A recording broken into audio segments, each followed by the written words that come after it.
Hello students, welcome to Conquer IIT JEE. Today I have some paper solving strategies for you.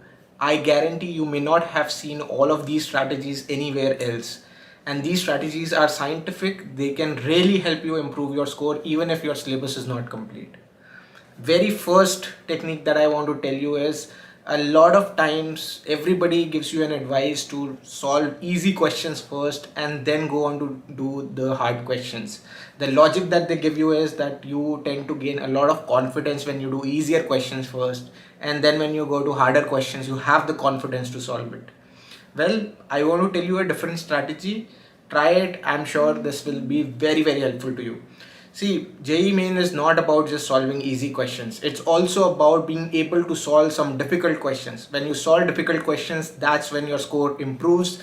That's when you get the ranks. Everybody is able to solve easy questions. Okay, so what do we do to solve tougher questions? So instead of solving easier questions first, we alternate between tough question and easy question. We do a tough question, then easy question, then tough question, then easy question. If this way you alternate between questions, then what happens is even the tougher questions tend to click to you at the end of the paper.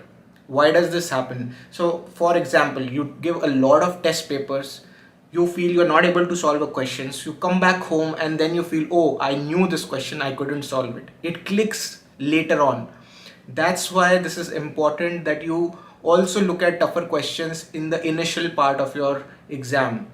If you look at them in the initial part of your exam, it will click at the end. You are giving your subconscious brain to solve it and give you the answer. Okay, hence this is very crucial strategy. Do try it in your mocks before you actually try it on JEE Main. Okay, so that was the first strategy. Now we quickly get into some aspects of negative marking. So if the scoring is +4 -1, I know it varies in different engineering exams.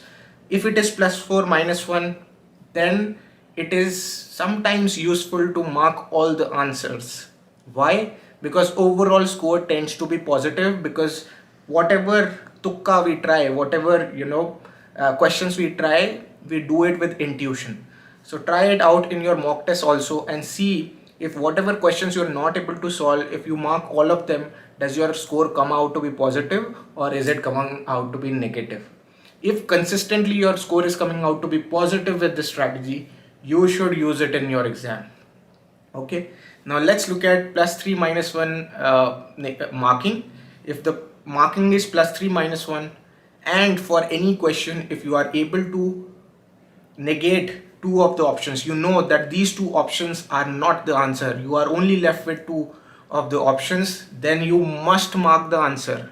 Yes, because probability wise you are going to get a +3. If you are correct, you are only going to get -1. So there's a 50% chance to get +3 and 50% chance to get -1.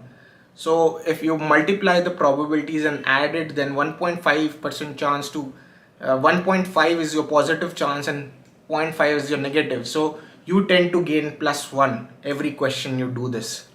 Okay, so these were some of the strategies. You must practice them in your mock test. Hope this is going to be useful. All the best for your JEE Main exam. Thank you so much. Take care and bye bye.